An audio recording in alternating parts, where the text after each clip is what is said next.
तो हम सीख रहे थे कि अपनी पड़ती भूमि को क्या करो, जोतो। मतलब परमेश्वर कैसे इसमें हमारा क्या कर रहा है, मदद कर रहा है। एक व्यक्ति को उद्धार के लिए क्या कर रहा है, तैयार कर रहा है। या यूं कहें बीज के लिए जमीन को क्या कर रहा है, परमेश्वर तैयार कर रहा है। क्योंकि दृष्टांतों के अनुसार बंजर जमीन भी है, झाड़ियों वाली जमीन भी है और पथरीली जमीन भी है। उनका क्या नहीं होगा, उनमें क्या नहीं होगा। बीज तो आएगा, वचन तो सुनेंगे ऐसे लोग भी, परंतु उद्धार तक नहीं पहुंचेंगे। संपूर्ण उद्धार नहीं होगा। बीच में क्या हो जाएगा, वो खत्म हो जाएगा। तो इस करके हम देखते आ रहे हैं कि मनुष्य का मतलब मूल स्रोत है जो वो मन है, जीवन का मूल स्रोत है। इस मन के आधार पर ही हमारा परमेश्वर के साथ संबंध है। इस मन के आधार पर ही हमारा उद्धार सुनिश्चित होता है। इस मन के आधार पर ही आंटी जी हमारा अनंत काल क्या होगा, सुनिश्चित होगा। मन है मूल चीज व्यक्ति के प्राण में, जो है ना मन, हृदय। हृदय एक ऐसी चीज है जिसमें मतलब और बीज भी हैं बहुत सारे। शैतान भी इसी में बीज बोता है, शैतान भी इसी में बीज बोता है अपने। और इंसान पाप में गिरने होने के कारण इसमें से और भी क्या करता रहता है, इसमें उगता रहता है। क्योंकि पाप अंदर है, पाप का स्वभाव है। और बहुत सारी झाड़ियां उगी हुई हैं, उगती भी रहती हैं। उद्धार पाने के बाद भी क्या है, ये जैसे हमारे शरीर में से बाल कितने काट दें हम, और फिर भी क्या है, उगते। ऐसे हमारे अंदर का जो शारीरिकता, हमारे अंदर का जो बिगड़ा हुआ स्वभाव है, पाप जब क्रूस की तरफ देखा, पाप तो निकल गया, ठीक है ना, परंतु पाप क्या छोड़ गया, अपनी छाप छोड़ गया। या हमारे प्राण को पूरा क्या करके गया, बिगाड़ कर गया है, ठीक है ना। तो इस करके भले उद्धार पाया तो भी उसमें से क्या निकलती हैं, इच्छाएं, अभिलाषाएं, सांसारिक हों, शारीरिक हों, भौतिक हों, ये झाड़ियों के समान है। देखो आप लूका 8 अध्याय निकालो एक बार। थोड़ा सा हमने पहले इस चीज़ को पढ़ा है, लेकिन फिर भी एक बार थोड़ा सा हम क्या करेंगे, 8 अध्याय लूका, और उसमें हम देखते हैं जमीन का जो उदाहरण दिया प्रभु ने। 8 का पढ़ते हैं हम, 13 से मैं पढ़ता हूँ। 8 का अगर आप 12 से पढ़ोगे तो लिखा है, मार्ग के किनारे के वे हैं जिन्होंने सुना, तब शैतान आकर उनके मन में से, किधर से, मन में। हाँ, इस चीज को आपने समझना, मन में से। क्योंकि शैतान को भी मालूम है मन ही मनुष्य का मूल क्या है, स्रोत है।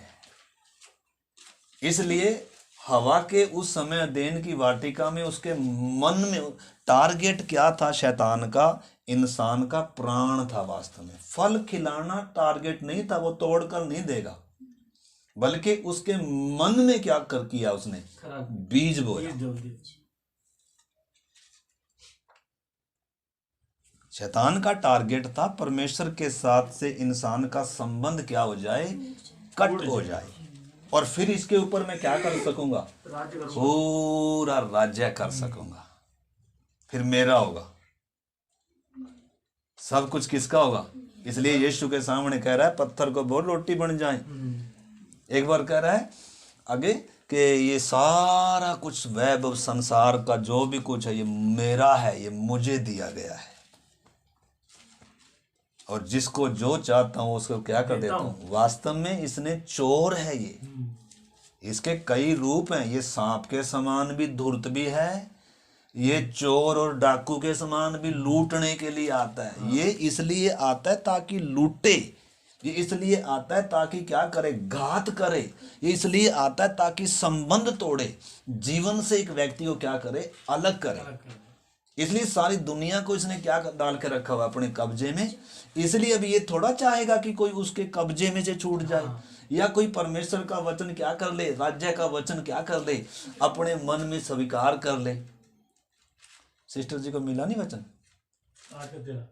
लूका 8 अध्याय में हमने पढ़ा, आप सुन। तो हमने शैतान की युक्तियों को क्या करना है, पहचानने। इसलिए पौलुस कहता है हम उसकी युक्तियों से क्या नहीं है, अनजान नहीं। हवा अनजान थी उस समय, हवा बहकाई गई। इसलिए हमें क्या बोला गया है, क्या करो, सचेत और जागृत रहो। एक विरोधी है और वो हमारा धन नहीं चुराएगा। धन तो देने के लिए तैयार है वो, लेकिन वो क्या चुराएगा बहन जी, पूनम जी? वो वचन चुराएगा। पहली बात तो वचन सुने ना कोई, पूरा लड़ जाएगा, संगति में नहीं आने देगा, प्रार्थना में नहीं आने देगा, और काम बढ़ाता रहेगा। जैसे इजरायलियों का क्या बढ़ा दिया, काम बढ़ा दिया, क्योंकि उसकी गुलामी में है ना। काम जिसका मर्जी, जिसका काम बढ़ा देगा, बिजनेस बढ़ा देगा, दुकानदारी, जो, क्योंकि वो नहीं चाहेगा कोई एक व्यक्ति परमेश्वर के पास जाए, एक व्यक्ति के जीवन में वचन मन में जाए। और अगर किसी न किसी तरीके से लड़ कर उसके द्वारा, क्योंकि हमारी लड़ाई के हथियार भी क्या है, और हमारी लड़ाई भी किन से, उन प्रधान और अधिकार के अंधकार के हाकिमों से। तो लड़ कर कई बार विश्वासी को, बेचारे को प्रार्थना में बिठाते हैं या उनके पास तक हम पहुंचते हैं बातचीत कर, लेकिन वचन बताने के बाद भी शैतान की कोशिश रहती है कि जो बोया गया था सारा क्या कर ले, सब चुरा कर।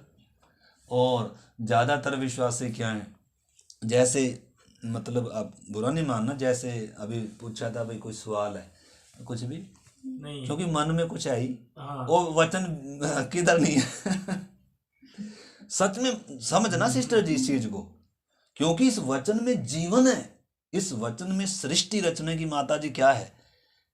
अगर अच्छी जमीन है ना, मतलब हल लगी हुई जमीन है और नमी है उस जमीन में, सूखी बंजर नहीं है, नमी है, तो निश्चय है जिस जमीन के अंदर बीज गया ना, उस बीज में पावर है।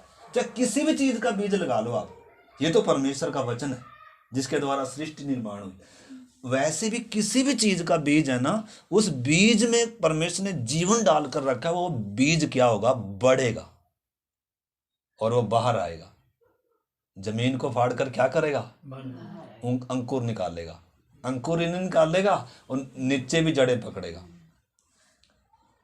तो इधर हम देख रहे हैं, मतलब परमेश्वर चाहता है कि मनुष्य के मन, हृदय जो बंजर के समान है, जो मार्ग के किनारे के समान है, एक जमीन का उदाहरण लेकर प्रभु बता रहा है। तो उनके विषय में जब प्रभु बता रहा है, लिखा है शैतान मन में से उनको क्या किया, उठा ले जाता है। क्यों? कि कहीं ऐसा न हो कि वे क्या करें, विश्वास कर उद्धार पा जाएं। तो कौन नहीं चाहता उद्धार पा जाएं? कौन नहीं चाहता छुटकारा पा लें? ये शैतान कभी चाहेगा नहीं। इसलिए संगति से हमेशा वचन से दूर रखेगा। और अगर आप, मैं और हम, आप आ भी गए, वचन सुन भी लिया, तो इसकी कोशिश रहेगी कि वचन को चुराए बस। इसलिए संगति खत्म होते ही बस किन चीजों में हमारा ध्यान कर देगा और हम भूल ही जाएंगे हमने क्या वचन सुना था। इसलिए सुने हुए वचन से क्या नहीं हुआ, कोई लाभ नहीं हुआ, उसमें हम आएंगे। सुने हुए वचन से क्या नहीं हुआ, लाभ ही नहीं हुआ। क्यों? क्योंकि लिखा सुनने वालों के मन में वो विश्वास के साथ क्या नहीं हुआ, बैठा नहीं। यानी कि वचन ने बैठना है, अंदर जाना है। अगर मन बंद है, अगर क्या है, बंद है, क्योंकि बंद करके रखा है किसी ने, किसने, किसके लिए? ताकि मसीह जो परमेश्वर का प्रतिरूप है, उसके सुसमाचार का वचन या इस प्रकाश उनके ऊपर क्या ना हो, ना चमके पूरी ताकत के साथ। जैसे ये काला कपड़ा है ना, ये ऐसे बांध कर रखा और ऐसे पूरा पर्दा, ताकि इसके ऊपर क्या ना चमक जाए, प्रकाश किसका, इस जीवन का, इस वचन का। क्योंकि इसमें इतनी पावर है इस वचन में, जब इसके ऊपर चमकेगा ना, तो बस क्या हो जाएगा, ये उसको भी मालूम है ये मेरे कब्जे से छूट गया, और वो ये कभी चाहता नहीं। हमने कई बार देखा उसका उदाहरण, जब इजरायली मिस्र की गुलामी में थे, फिरौन कभी नहीं चाहेगा कि ये फरी के मिले हुए गुलाम मेरी गुलामी से छूट जाए। वो तो धन्यवाद हो परमेश्वर का, वो पूरी ताकत के साथ इससे लड़ा, इसके सिर को कुचला और वो उतर कर आया, कह रहा मैं अपनी ताकत से, अपने भुजबल से क्या करूंगा, मैं छुड़ाऊंगा। मैंने वायदा दिया। मैंने उनको तो अब्राहम से वायदा किया था, हमें उत्पत्ति से वायदा किया है। स्त्री का वंश आएगा, शैतान के सिर को क्या करेगा, कुचलेगा। तो ये वचन किसका है, सुसमाचार किसका है, किसी इंसान का थोड़ा है, हमारे बनाने वाले का है माता जी, हमारे सृष्टिकर्ता का, जिसने क्रूस पर क्या दिया, अपने प्यार का सबूत दिया है, हमारे छुटकारे की क्या दी है, कीमत दी है। ठीक है ना। तो उद्धार का वचन, चंगाई का वचन जितना मर्जी प्रचार कर लो, उसको कोई फर्क नहीं पड़ता। शैतान को कोई थोड़ा सा भी फर्क नहीं है। लोग चंगाई के लिए, भौतिक आशीषों के लिए भीड़ की भीड़ इकट्ठी हो जाए, उसको कोई मतलब। लेकिन जहां सही वचन प्रचार होगा वहां ये आने नहीं देगा। आप इस चीज को क्या करना, अच्छे से पहचानना है हमने। तो इधर जो प्रभु कह रहा है, तो आगे लिखा, चट्टान पर के वे हैं जब वचन सुनते हैं और आनंद से क्या भी करते हैं, ग्रहण भी करते हैं। लिखा है ग्रहण करते हैं, परंतु जड़ न पकड़ने से वे थोड़ी देर तक विश्वास रखते हैं और परीक्षाओं के समय क्या हो जाते हैं, बहक क्यों गए, क्योंकि जड़ क्या नहीं है, गहरी नहीं है। यानी कि उस बीज ने क्या होना है, बढ़ना है। तो उस बीज को हमारे इस हृदय रूपी, मन रूपी जमीन जो है, इसमें क्या मिलनी है, अच्छी नमी मिलनी है उसको। अगर ऊपर ऊपर से हमने क्या किया है, विश्वास किया है, हाँ वचन तो अच्छा था, खूब हंस के खुशी से ग्रहण किया, यीशु के पीछे चले, लेकिन लिखा है जड़ अंदर नहीं होने के कारण परीक्षाएं आते समय क्या हो गए, बहक गए। जब परीक्षाओं में बहक गए तो उद्धार हो गया क्या हमको? उद्धार थोड़ा हुआ। वचन तो सुना था, समझ में भी आया था, लेकिन जितना समर्पण चाहिए, जितना इस वचन को बाकी चीजों से महत्व देना चाहिए था, किस चीज को अहमियत दिया? यानी कि इस वचन को उस हृदय में अहमियत नहीं है। उस हृदय में क्या है, पत्थर, यानी कि ऊपर ऊपर से विश्वासी है, अंदर नहीं, अंदर का विश्वासी नहीं है, ये बाहरी विश्वासी है। बस यीशु के बारे में सुना, उद्धार के बारे में सुना, यीशु ही परमेश्वर है, बहुत अच्छा वचन लगा, और शुरू में क्या किया, खूब क्या किया, लेकिन भाई परीक्षा भी तो आएगी, कष्ट भी तो आएगा। तब अगर आपने जड़ अपनी क्या नहीं करी, अगर पौधे ने जड़ अंदर तक लेकर नहीं गया, भाई साहब आंधियां भी आएंगी। यीशु ने कहा आंधियां तो आएंगी, घर पर टकराएंगी, बाढ़ें भी आएंगी। अगर हम बैठकर प्रार्थना करें, प्रभु समस्या नहीं आनी जा रही, भाई समस्या तो आएगी। जब तक हम शरीर में हैं, जब तक हम संसार में हैं, एक विरोधी शैतान भी है और संसार भी हमारे विरोध में है। कब जब आप मसीह में आते हैं, जब आप मसीह की साइड में आते हैं, क्योंकि संसार भी किसके वश में है, बैरी के वश में है। ठीक है ना।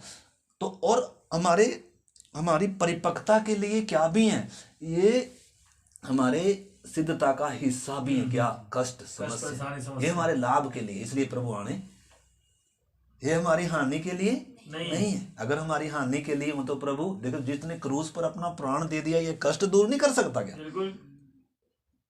परंतु कष्ट किसके लिए है? लाभ के लिए। पौलुस कहता है ये बहुत ही महत्वपूर्ण है, ये पल भर का है और ज्यादा भी नहीं है, ये हल्का सा है वास्तव में। ये जो संसार का दुख है, कष्ट है, क्लेश है, विरोध है, वास्तव में ये बहुत उपयोगी है हमारे लिए। अभी तो हमें इनकी मालूम, इनकी कदर मालूम नहीं है। आपको मालूम है जब यूसुफ किधर बैठा होगा, सिंहासन पर बैठा है ना, और तब उसको उन कष्टों की कीमत मालूम हुई होगी। ओहो, मैं तो सोच रहा था परमेश्वर मेरा क्यों बैरी बना हुआ है, भाई मुझसे क्यों विरोध कर रहे हैं, भाई मुझे क्यों बेच रहे हैं। लेकिन जब वो बैठा होगा ना, ओहो, तब उसको क्या एक एक बात समझ में आई होगी। वो कष्ट कितने जरूरी थे, वो भाइयों का विरोध कितना जरूरी था, भाइयों का बैर कितना जरूरी था। अगर वो ना होता तो मैं आज इधर सिंहासन पर होता क्या? वो तो ये हमें सिंहासन के लिए तैयार करने के लिए है कष्ट।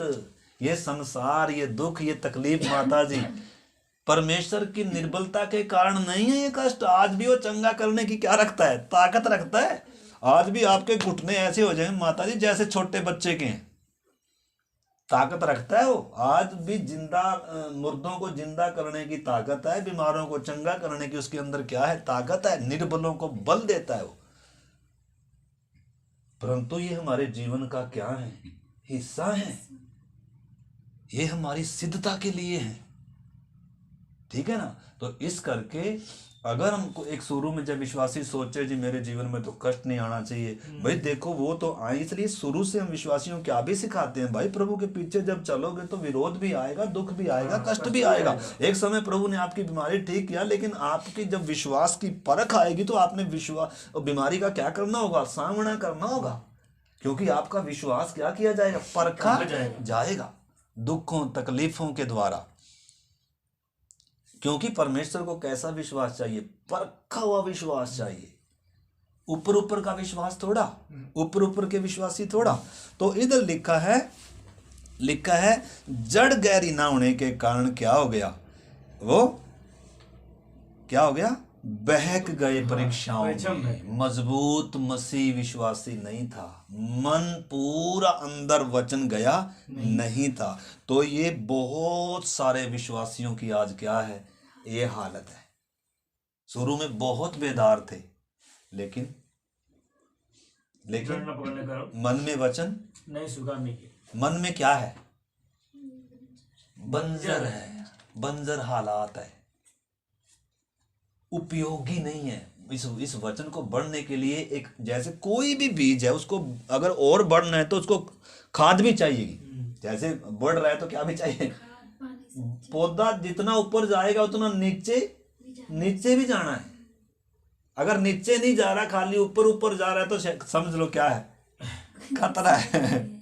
हम बाहर से तो विश्वासी हैं, लेकिन अंदर से अगर क्या नहीं है, विश्वासी है, जड़ क्या नहीं है, मजबूत नहीं है। और जड़ मजबूत है कब पता चलेगा, कब पता चलेगा जब जड़ मजबूत है, जब बाहर की विपरीत हालत आएगी, जब आंधी तूफान आएगी, तभी तो आंटी जी पता चलेगा मेरा मसीह में मैं कितना मजबूत हूँ, मेरा विश्वास कितना है।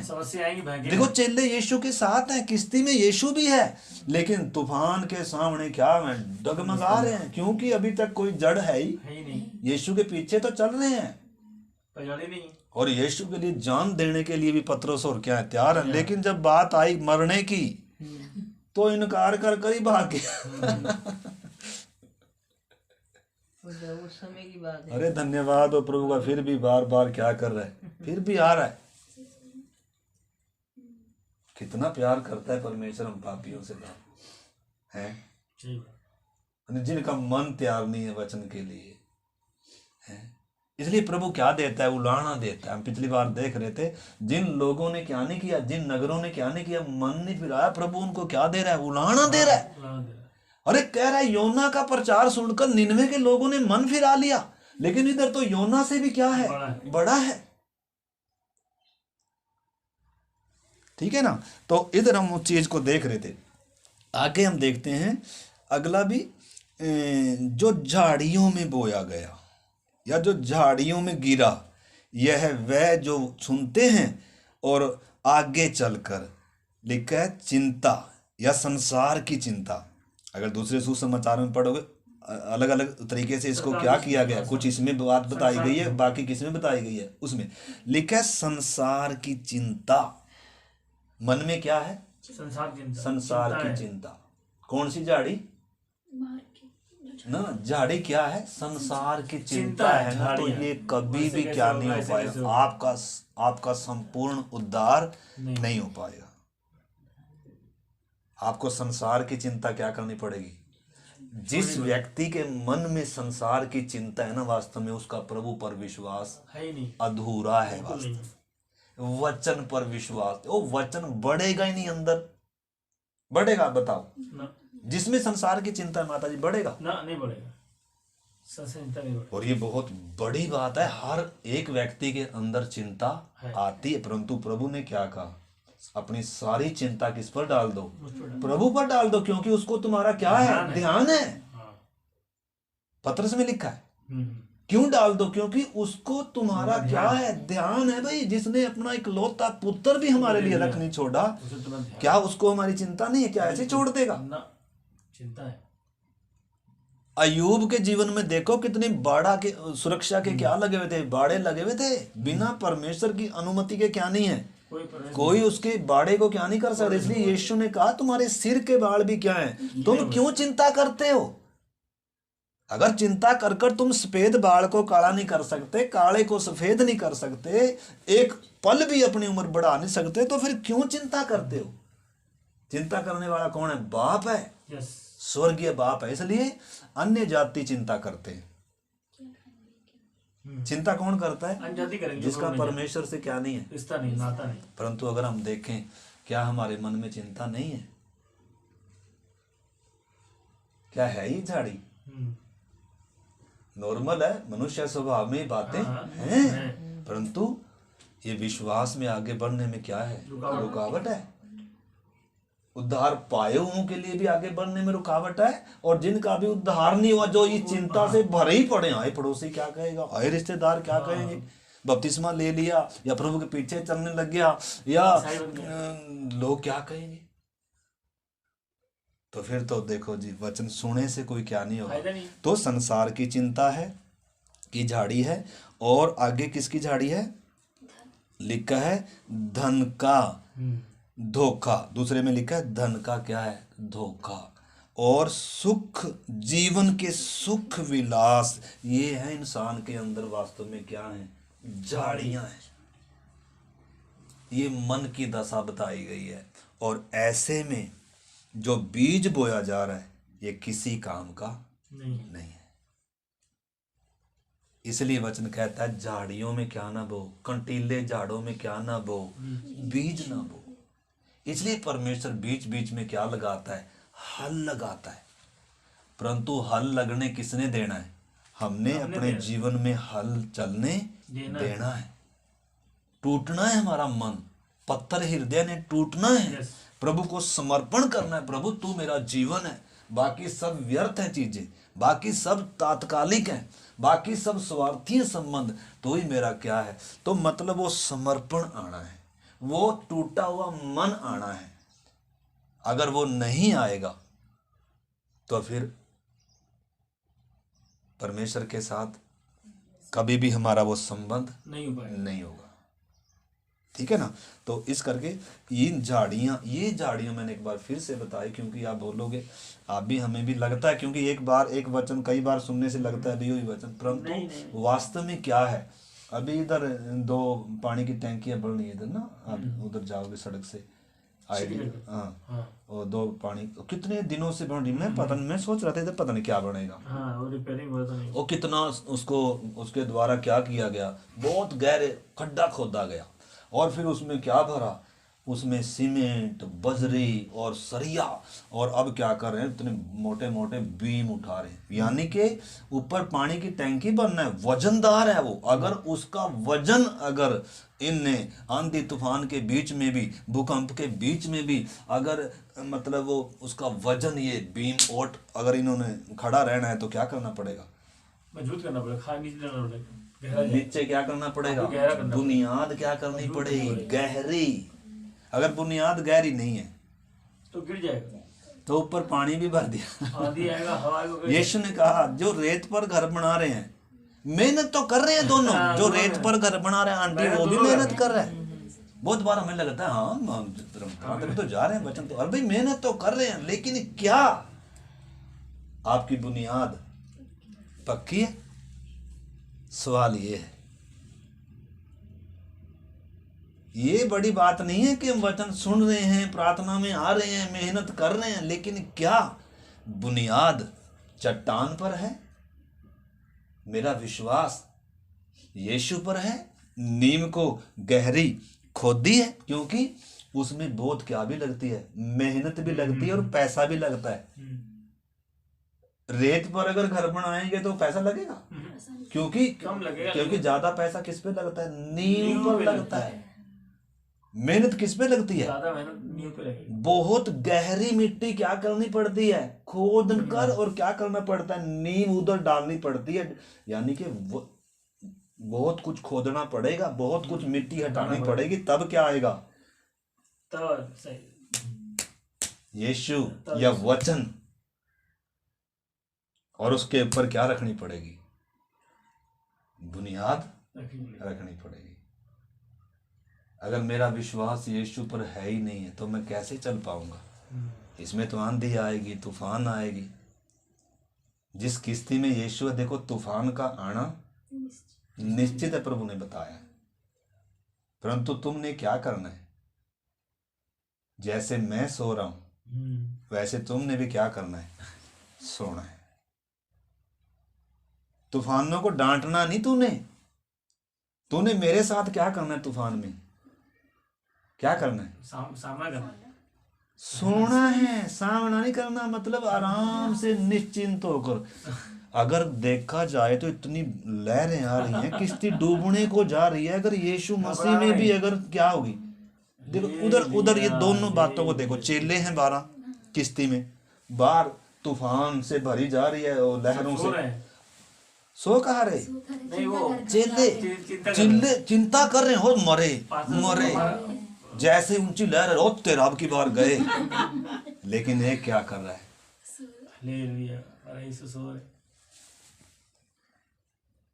प्रभु दिखा रहा है कि कैसे निश्चिंत होकर क्या किया। परिस्थितियां क्या नहीं कर सकती हैं।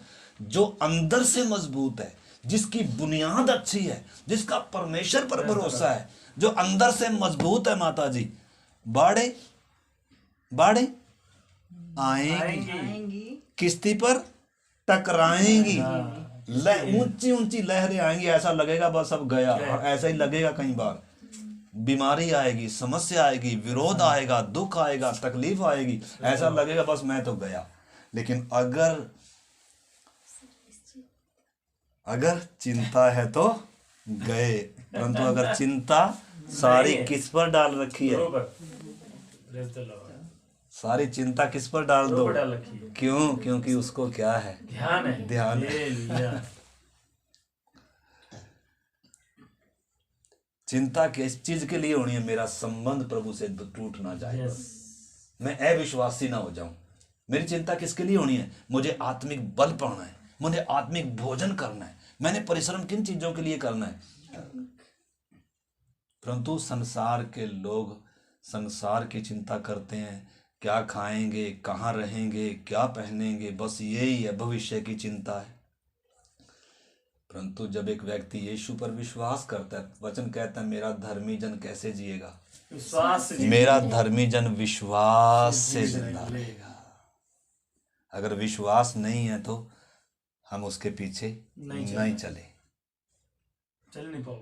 नहीं चल पाएंगे सिस्टर जी। क्योंकि प्रभु क्या नहीं करेगा? समझौता नहीं करेगा। नहीं, शैतान चाहता है कि क्या कर ले? समझौता कर ले। आधे विश्वासी बने रहे और आधे क्या करें? संसार को भी ले लो बेटा, और किसको भी ले लो, कोई बात नहीं, विश्वास तो कर रहे हैं ना हम भी। 4 समझौते लेकर आया वो। लेकिन परमेश्वर क्या कह रहा है? कोई समझौता खुर तक भी तेरे पास छूटेगा नहीं। बच्चों समेत किधर जाएंगे? तेरे कब्जे में से। तेरा कोई हमारे ऊपर हक नहीं है। परंतु संसार का ईश्वर कभी भी छोड़ देगा, इसलिए संसार की चिंता लेकर आएगा। बड़े बड़े हथियार हैं ये उसके, बेटा कल क्या खाएगा? किसकी चिंता लेकर आएगा? भविष्य की। अगर दुकान बंद कर दी तो फिर बेटा कल को क्या चले कैसे तेरा? यानी कि ये किधर से आ रहे हैं? ये शैतान के तीर है वास्तव में। ये वो हमला कर रहा है एक विश्वासी पर। प्रभु तो कह रहा है सारी चिंता किस पर डाल दे?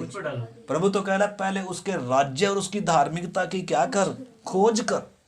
लेकिन शैतान का बहुत बड़ा हथियार है। शैतान ये बीज बो देता है, ये झाड़ियां बो देता है, ताकि ये वचन क्या हो जाए? जो इसने वचन सुना था वो क्या हो जाए? इन झाड़ियों में क्या हो जाए? दब जाए।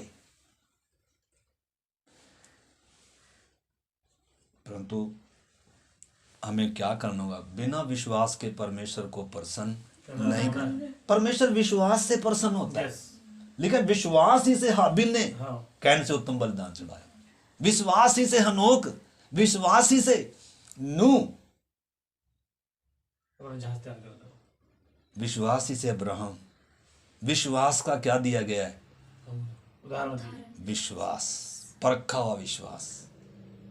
उनका विश्वास अटल था, दृढ़ था, चाहे संसार जो मर्जी बोले, चाहे कैसी परिस्थिति आ जाए, जिसने मुझे बुलाया। इसलिए पौलुस कहता है जिस पर मैंने विश्वास किया है मैं उसे क्या करता हूं? जानता हूं। अगर जिस पर मैंने और आपने विश्वास किया हम उसे जानते नहीं है कि ये वफादार है, ये विश्वास योग्य है, ये मेरा कभी हाथ नहीं छोड़ेगा, ये कभी मेरा साथ नहीं छोड़ेगा, ये मेरे जीवन की किस्ती में है और कभी भी मेरी किस्ती क्या नहीं होगी? डूबने नहीं देगी। यस क्योंकि फिर इसकी विश्वास योग्यता पर क्या उठ जाएगा? सवाल उठ जाएगा। परमेश्वर का ये जो वचन है ना, एक एक पेज उसकी विश्वास योग्यता की क्या लगी हुई है? मोहर लगी हुई है। मैं तुझे कभी नहीं छोड़ूंगा, तुझे कभी नहीं त्यागूंगा। लेकिन शैतान बोलता है तो छोड़ दिया, परीक्षा लाएगा, या अगर तू ऐसे चलेगा तो ऐसे करेगा तो तेरा फिर आगे गुजारा कैसे होगा? यानी कि बिल्कुल परमेश्वर के वचन के, परमेश्वर के विपरीत में आएगा। क्योंकि फरी के क्या मिले हुए थे उसको? गुलाम मिले हुए थे। ये तो चाहेगा मेरी गुलामी करते रहे सारा दिन, और क्या करते रहे? चिंता करते रहे, डूबे रहे किसी। हम देते रहे। परंतु परमेश्वर का वचन कहता है अपनी सारी चिंता उसके ऊपर डाल दो। तो इस करके जब तक हमारे अंदर प्रभु के ऊपर पूरा भरोसा नहीं आएगा, विश्वास नहीं आएगा, समुद्र पर पांव कौन रख सकता है? जो विश्वास करे वही रख सकता है। लेकिन पतरस विश्वास किया, पतरस कह रहा है प्रभु अगर तू है तो मैं भी चलना चाहता हूँ। यीशु ने क्या कहा? और पतरस के अंदर दलेरी थी भाई, शुद्ध मन था, साफ मन था, भले कमियां थी, कोई चिंता नहीं, कमियां हैं कोई चिंता नहीं। परमेश्वर कमियों को देख नहीं रहा, परंतु व्यक्ति मन को देख रहा है। परमेश्वर की नजर किस पर है? मन पर। और शैतान की भी किधर है? मन पर है। इसलिए शैतान किस में भी समा गया था? पतरस में भी समा गया था।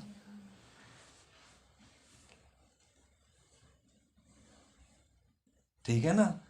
तो इस चीज को समझना हमने। पतरस जब यीशु की तरफ देख रहा है तो पानी क्या हो रहा है? सड़क बन गया। यानी कि डुबोने वाली वस्तु क्या बन गई? यानी कि जो दुनिया को डुबो सकती है, जिसमें सब डूब सकते हैं, वो एक विश्वास करने वाला कैसे चल रहा है उसके ऊपर? जो बीमारी, जो समस्या सबको मार सकती है, उस पर एक विश्वासी उसके बीच में से कैसे चल रहा है? इसका विश्वास क्यों? किसकी तरफ देख रहा है? यीशु की तरफ। यीशु विश्वास का करता, इसलिए लिखा है उसकी ओर ताकते हुए क्या करना है? उस विश्वास के करता और सिद्ध करने वाले की ओर क्या करते रहे? ताकते रहे। अगर उससे ध्यान हट गया तो घेरोगे, तो गए बस। और पतरस ने वही किया। यीशु से तो ध्यान हट गया, लेकिन चिंता किसकी आ गई? क्योंकि क्या चल रही थी? हवाएं चल रही थी, हवाएं चल रहे थे, उस आंधी पानी में चल रहा बस। उसको तो दे तेरा बना, मैं तो गया। जैसे ही प्रभु से ध्यान हटा, जैसे ही चिंता आई, डूबा। लेकिन पतरस के अंदर एक और भी खूबी थी बेचारे, क्योंकि मन का साफ है। प्रभु साफ मन वालों को चुनता है। मन सीधा होना चाहिए। बहुत बार हमारा मन क्या नहीं होता? सीधा नहीं होता, टेढ़ा होता है। इसे लिखा है परमेश्वर टेढ़े के साथ फिर क्या बनता है? तिरछा। याकूब के समान, याकूब टेढ़ा था बहुत, परमेश्वर उसके साथ क्या बना? तिरछा बना। और उसको क्या किया? धन्यवाद हो परमेश्वर चुने हुए को क्या भी करता है, टेढ़ों को भी क्या करता है? सीधा।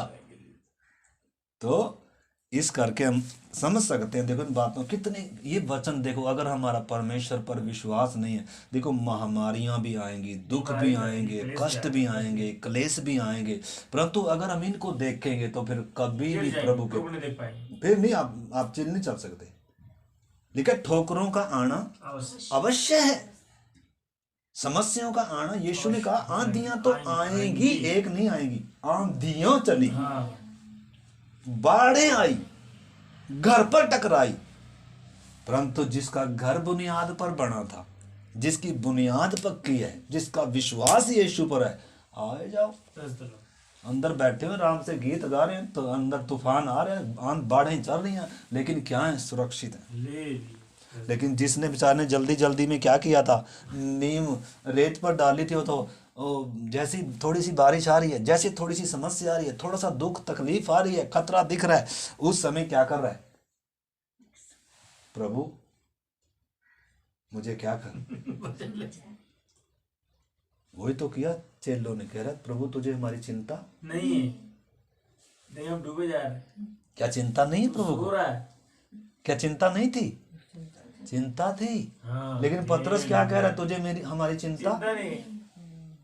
इसलिए क्या कर रहे हैं, उसको उठा रहे हैं। हाँ, उठा रहे हैं। लेकिन वास्तव में प्रभु क्यों आंधी तूफान क्यों आने दिया? क्यों? लेकर कौन गया था? यीशु ले गया। कहने आओ हम किधर चले? हाँ, यीशु ले गया। तो क्या जो लेकर जा रहा है तो क्या सुरक्षित नहीं रखेगा? क्या उसे चिंता नहीं है? जो बुलाया चुना और उसको। लेकिन उसका दूसरा पहलू ये है कि जब लेकर गया है ना, वो क्या आने देगा? आंधी तूफान आने देगा, और उसमें क्या नहीं करेगा, उसमें चुपचाप आपको लगेगा उसको हमारी चिंता ही, ऐसा एहसास कराएगा कि उसको हमारी कोई चिंता है ही नहीं। अब तो हमें ही अपने तो पतरस ने पूरा जोर लगाया हुआ, क्योंकि मचवे हैं, उनको मालूम है कि तूफान में किश्ती को कैसे रोकना है, कैसे वो, क्योंकि पूरे वो फॉरवर्ड है पूरे उसमें, तो उन्होंने पूरे जोर लगाए, फिर भी प्रभु राम से क्या था,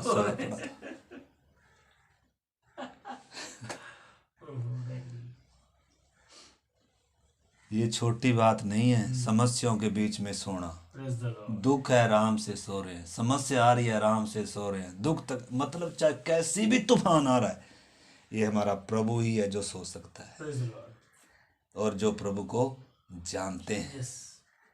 इसलिए पौलुस कहता है, जिस पर मैंने विश्वास किया है मैं उसे क्या करता हूँ, जानता हूँ, और मेरी धरोहर की क्या कर सकता है, रखवाली कर सकता है। वो कभी नहीं छोड़ेगा, दुनिया छोड़ देगी, वो आपका हाथ कभी नहीं छोड़ेगा, वो धोखा कभी नहीं देगा, वो कभी आंटी जी क्या नहीं करता, झूठ नहीं बोलता है। दुनिया छोड़ सकती है आपको, अपने सगे लोग बहन जी क्या कर सकते, छोड़ देते हैं, लेकिन प्रभु कभी नहीं। लेकिन फिर भी हम किसे प्यार करते हैं? दुनिया। चिंता किसकी करते हैं? दुनिया की चिंता। तो फिर क्या कहा जाए, अल्प विश्वासी है। प्रभु ने किसको डांटा समुद्र डांटने से पहले? हे अल्प विश्वासी, यानी कि क्या कर रहा है प्रभु? ऐसे विश्वासियों से प्रभु क्या होता है, दुखी होता है। तो हम प्रभु को दुखी करने वाले काम कर रहे हैं या विश्वास कर रहे हैं? हैं? पता है जब एक व्यक्ति प्रभु पर विश्वास करता है, प्रभु कितना क्या होता है, खुश होता है। कहीं आए यीशु के पास, अन्य जाति कई आए, और उनका विश्वास देखकर प्रभु क्या हो गया, प्रसन्न हो गया। ऐसा विश्वास तो मैंने किसमें भी नहीं देखा, इस्राएल में नहीं देखा। एक बहन आई, कह रही प्रभु जी मेरी बच्ची में दुष्ट आत्मा है, क्या करो, निकालो। कौन सी जाति की? दूसरी जाति की, अन्य जाति है। हाँ, लेकिन प्रभु ने क्या कहा, अरे भाई कुत्तों की बच्चों की रोटी कुत्तों के लिए नहीं। वास्तव में देखा जाए तो प्रभु ने क्या कहा, कुत्ता बोला। क्या कहा, कुत्ता है। हम तो बोलेंगे यार, हम तो आए थे यीशु मसीह के पास, ये तो बहुत हुआ, लेकिन बोल रहे तो आएंगे नहीं, हम तो क्या करेंगे, आएंगे नहीं, ईगो हर्ट कर जाएगा, घमंड। ऐसा हमें कोई बोल दे तो कभी नहीं जाएंगे,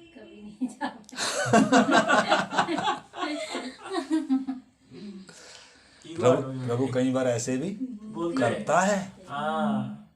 प्रभु के शब्द आंटी जी बहुत क्या है, कठोर है, लेकिन तू चाहे मार चाहे छोड़, तो ही क्या है जो प्रभु पर क्या करे। इसलिए उसने क्या कहा, वो रूस कर गई नहीं, वो बुड़बुड़ाई नहीं, उसने कोई बातें नहीं करी, वो क्या करे, सचमुच प्रभु ये ठीक है, तूने सच ही कहा है, परंतु तो भी कुत्ते भी तो मेज का जूठा नहीं खाते हैं, ठीक है जो आप कह रहे हैं वो सही है, परंतु तो भी प्रभु मतलब हमें क्या चाहिए, झूठन ही सही, कम से कम क्या चाहिए, झूठ नहीं देते। प्रभु कह रहा है जा तेरा विश्वास बड़ा है, जा। मतलब प्रभु क्या हो रहा है, प्रसन्न हो रहा है। ऐसे विश्वास की प्रभु क्या करता है, आदर करता है। विश्वास ही से हाबिल ने, विश्वास ही से नूह ने, विश्वास ही से अब्राहम जब बुलाया गया तो ना जानते हुए भी लिखा है निकल पड़ा। वो नहीं जानता था किधर जाना है। हमारे जैसा तो होता है यार, प्रभु ने बुलाया है क्या करेगा, किधर लेकर जाया किधर नहीं, क्योंकि अगर चीज दिखा दी पहले मैं उधर लेकर जा रहा हूँ तो फिर तो कोई चिंता नहीं, लेकिन कुछ दिखाया ही नहीं, चिंता आएगी नहीं आएगी, लेकिन फिर विश्वासी नहीं है। ठीक है ना। तो इस करके मतलब परमेश्वर जो हम बात सीख रहे हैं, परमेश्वर कैसा विश्वास की मांग करता है, परखा हुआ विश्वास। कई बार हम विश्वास तो करते हैं, लेकिन जब समस्या देखते हैं ना भाई संसार, क्योंकि जब थोड़ा सा आगे बढ़ने लगते हैं, मसीह में वचन ग्रहण करते हैं, आज बहुत सारे ऐसे बेचारे शुरू में आए बहुत अच्छे चले, लेकिन बहुत सारे क्या हो गए, उद्धार तक भी नहीं आए। बपतिस्मा लेने की बात आई तो वहां अटक गए आगे, बहुत सारे प्रभु बोध लेने की बात आई तो पीछे हट गए, बहुत सारे रेगुलर प्रार्थना में आने की जब बात आई तो पीछे हट गए। कह रहे क्या करें भाई, ऐसे अगर रोज प्रार्थना में या संडे को आएंगे तो कैसे चलेगा। क्या आती है, यानी कि परमेश्वर पर क्या नहीं है, विश्वास नहीं। तो ये क्यों आती हैं बातें सब, क्योंकि हमारा प्रभु में उतना क्या नहीं है, विश्वास। इस करके आज बहुत सारे जमीन, बहुत सारे हृदय वचन के लिए, प्रभु के लिए, उद्धार के लिए तैयार नहीं है। शुरू में वचन सुना है, ग्रहण किया है, खुश होकर ग्रहण किया है, लेकिन भाई जड़ भी पकड़ना है, जड़ पकड़ना है तो आपकी गहरी क्या होनी है, मिट्टी गहरी मिलनी है। पत्थरों को क्या होना है, निकलना है। झाड़ियों को क्या होना है, कटना है। अगर झाड़ियां कट नहीं रही तो ये बढ़ती जा रही हैं तो दबा देंगी। तो इस करके झाड़ियों को हमने क्या करना है, अपनी पड़ती भूमि को जोतते रहना है, इनको बढ़ने नहीं देना, अन्यथा ये बीज पौधा दबा देगा।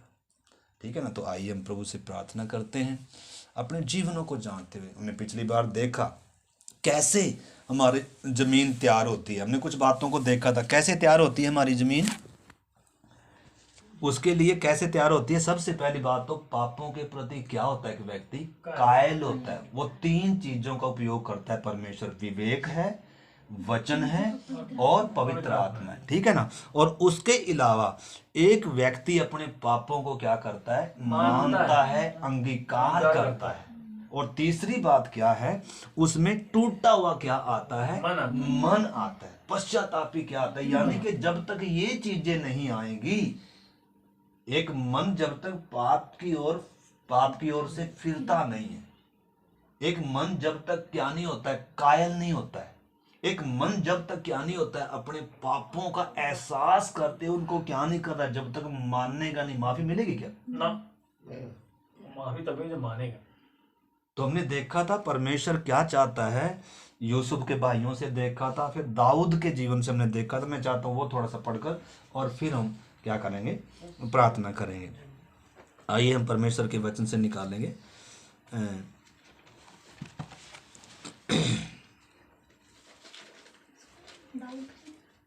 दाऊद के जीवन से देख रहे थे ना हम, अपने पापों को मानना, वो चीज हम देख रहे थे। उसमें हमने परमेश्वर ने किसको भेजा, अपने दास को, नातान नबी को भेजा। किनके पास भेजता है वास्तव में परमेश्वर, सिस्टर जी, परमेश्वर किनके पास भेजता है, जिनका परमेश्वर ने अपने पुत्र को किनके पास भेजा, जगत से क्या किया, प्रेम किया। जिनको परमेश्वर प्रेम करता है बहन जी, परमेश्वर अपने दासों को, अपने भक्तों को, अपने सेवकों को, अपने नबियों को भेज रहा है। निनवे नगर में भी परमेश्वर ने क्यों भेजा,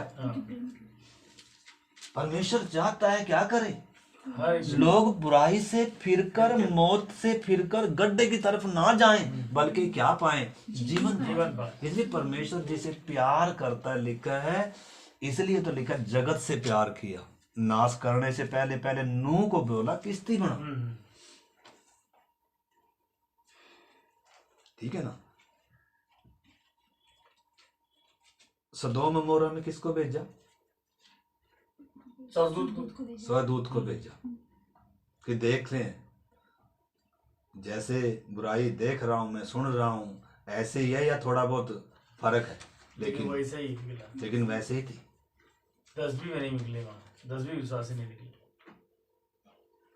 और परमेश्वर, हम देखते हैं पुराना नियम भरा हुआ है, परमेश्वर अपने नबियों को, अपने दासों को, अपनी दासियों को, अपने संदेश वाहकों को भेजता आ रहा है, भेजता आ रहा है। यीशु भी कह रहा है, मैंने भी कितने बार क्या किया, कितने नबियों को तुम्हारे पास भेजा गया, कितने संतों को भेजा गया, परंतु तुमने किसी की क्या नहीं करी, सुनी नहीं। तुमने उनको निंदा की, उनको ठट्ठों में उड़ाया। हम उन वचनों को, बहुत सारे गहरे वचन है, प्रभु भी दुखी है, आखिर में प्रभु भी आया, लेकिन तो भी इंसान क्या नहीं कर रहा, स्वीकार नहीं कर रहा। परंतु दाऊद के अंदर हम जो खूबी देख रहे थे, दाऊद ने क्या किया? दाऊद ने क्या किया?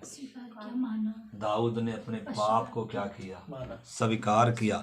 वो वचन हम निकालेंगे भजन से ही था, 51 अध्याय। पहले नीति वचन 28 का, और हम पढ़ेंगे 13 वचन, नीति वचन 28 का 13। तो तो हम क्या देख रहे हैं? परमेश्वर क्या कर रहा है? जमीन कैसे तैयार होती है? उद्धार के लिए एक व्यक्ति कैसे तैयार हो रहा है? कैसा मन चाहता है परमेश्वर, कैसी जमीन चाहता है परमेश्वर, कैसी जमीन में पौधा उगेगा, किन लोगों का उद्धार होगा, वो चीज को हम देख रहे हैं।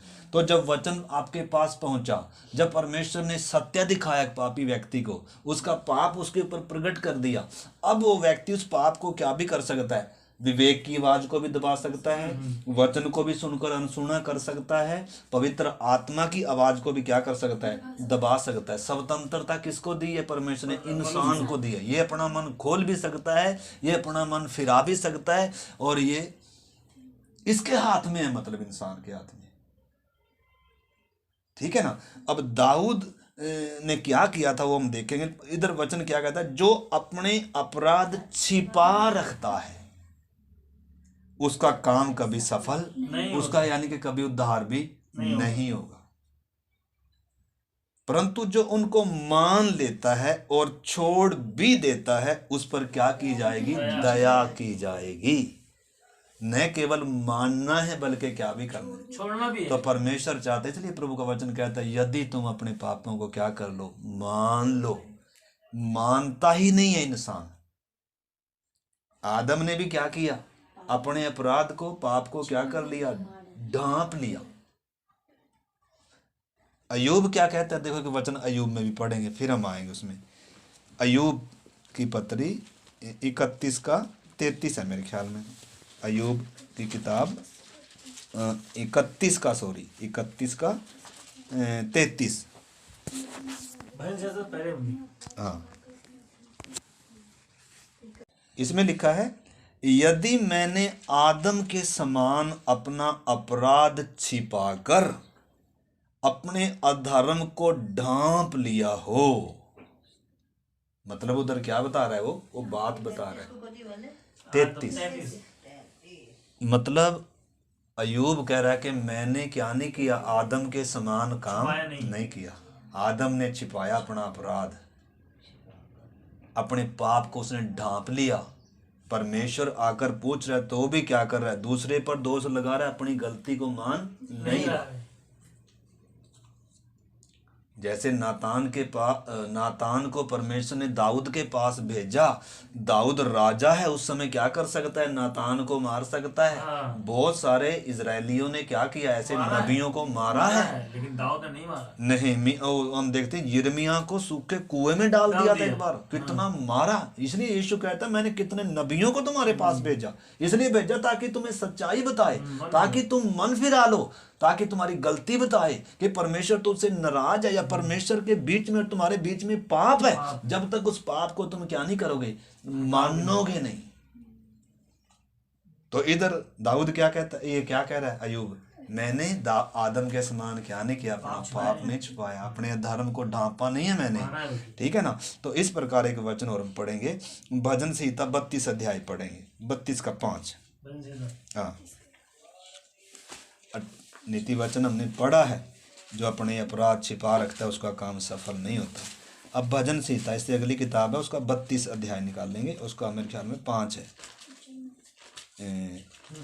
32 का 5। हाँ, जब मैंने अपना पाप तुझ पर प्रकट किया,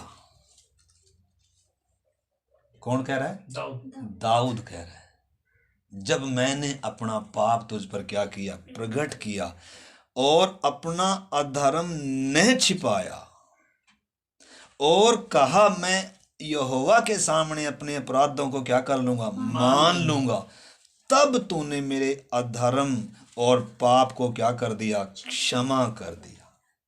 तो प्रभु क्षमा करने के लिए तैयार है, उद्धार देने के लिए तैयार है, लेकिन उसके लिए मापदंड क्या है, तुझे सबसे पहली बात तो अपने पापों को मालूम होना है कि मैं क्या हूं, एक अपराधी हूं, मैंने क्या किया है, गुनाह किया, क्योंकि वचन कहता है सब ने क्या किया है, पाप किया है, कोई भी धर्मी नहीं है, एक भी नहीं है, कोई परमेश्वर का चाहने वाला नहीं है, सब के सब बिगड़ गए हैं, कोई भलाई करने वाला नहीं है। तो क्या फिर हम, कोई दुनिया में परमेश्वर तो क्या है, कोई भी नहीं था जो भलाई करने वाला हो, कोई भी नहीं था जो परमेश्वर का चाहने वाला हो, कोई भी नहीं था जिसने पाप ना किया हो, सबने पाप किया।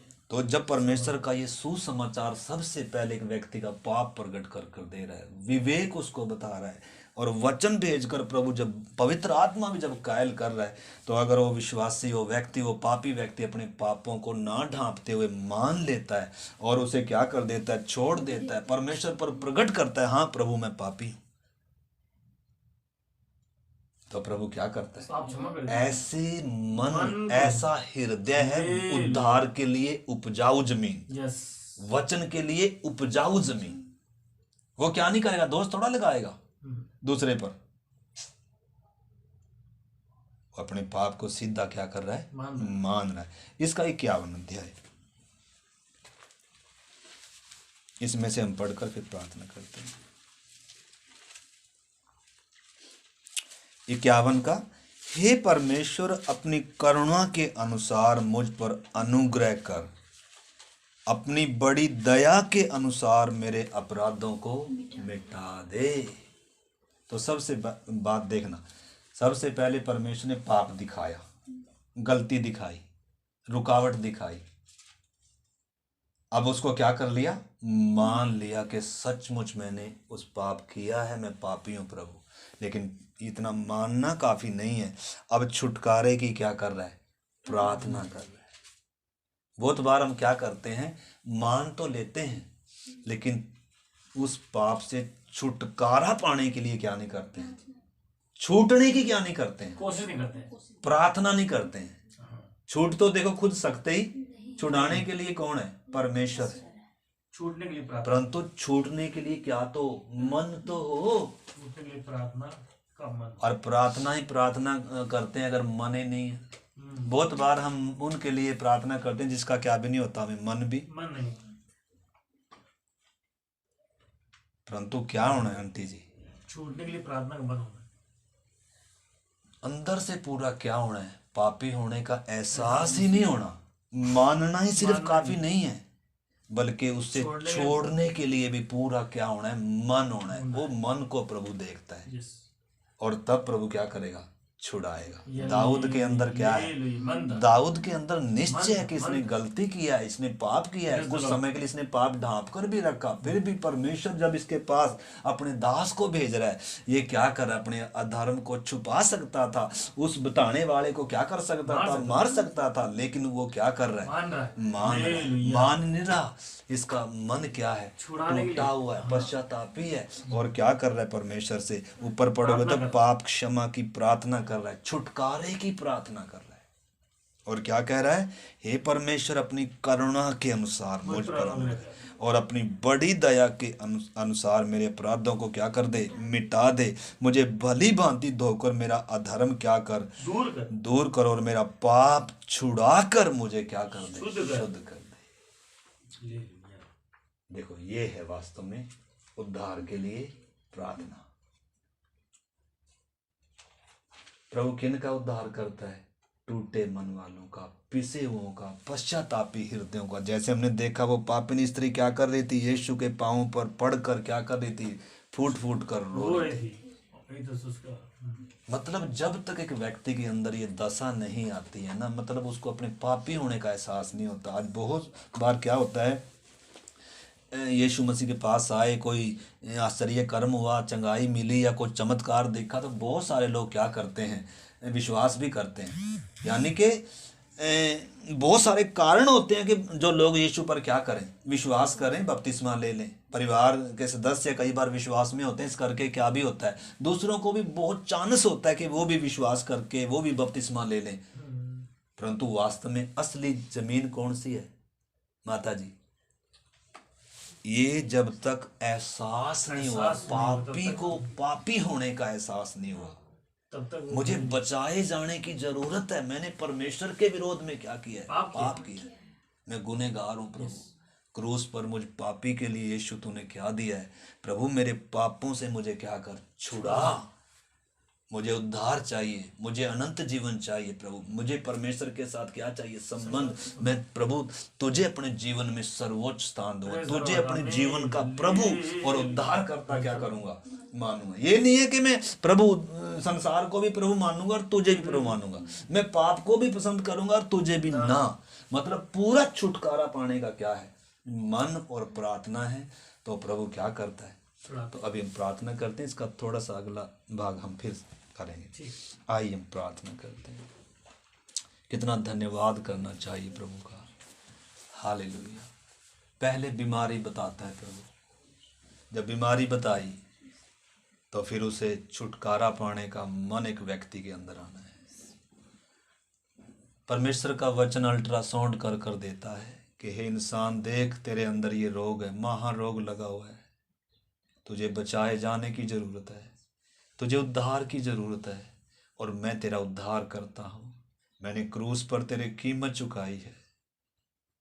जब एक व्यक्ति अपनी दशा का एहसास करता है, प्रभु यीशु मसीह पर विश्वास करता है, टूटे हृदयों के साथ प्रार्थना करता है छुटकारे की, तो उसके उद्धार का दिन होता है। क्या हमारे जीवन में ये दिन आया? क्या हमारे अंदर ऐसा मन आया है? क्या हमारा हृदय एक अच्छी जमीन के समान बन गया है?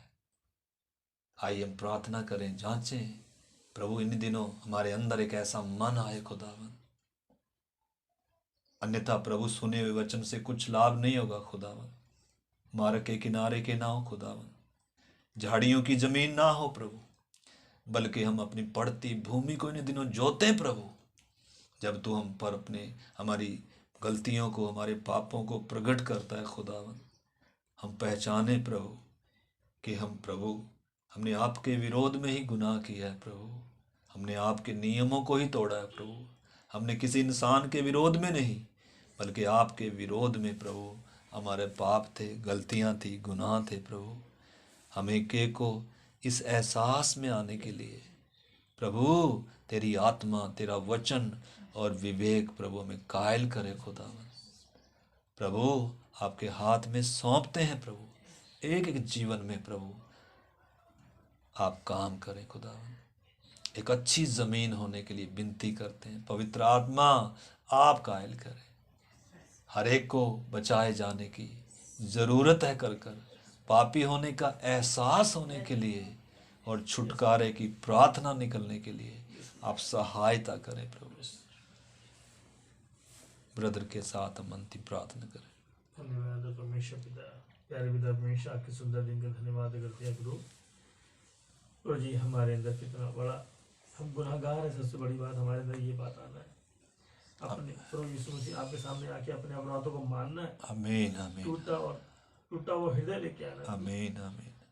हमें इस बात का एहसास करा वो कि हम लोग सच में पापी, हमें आमीन। छुड़ाए जाने की आवश्यकता है परमेश्वर के आमीन आमीन आमीन साथ। प्रभु कुछ आदतें छूटती नहीं, प्रभु विनती करते बाप इससे हमें छुड़ाए जाने की आवश्यकता है आमीन परमेश्वर। आमीन आमीन प्रभु जी हमारी मदद करिए, हमें एहसास में लाए प्रभु, ताकि टूटा और पिसा हुआ हृदय होकर साथ आपके चरणों में बैठे परमेश्वर पिता। ये हमें प्रार्थना है, जो वचन अभी हम लोग सीखते हैं प्रभु, इस सब परमेश्वर अच्छी भूमि बीज के समान होने पाए आमीन, परमेश्वर, और आमीन। 100 गुना फल आए प्रभु। ये आमीन हमारी प्रार्थना है आमीन परमेश्वर आमीन पिता। आपने मेरा प्रार्थना सुना, धन्यवाद। दास को इस्तेमाल किया, धन्यवाद। यीशु के नाम से प्रार्थना मांगी, आमीन।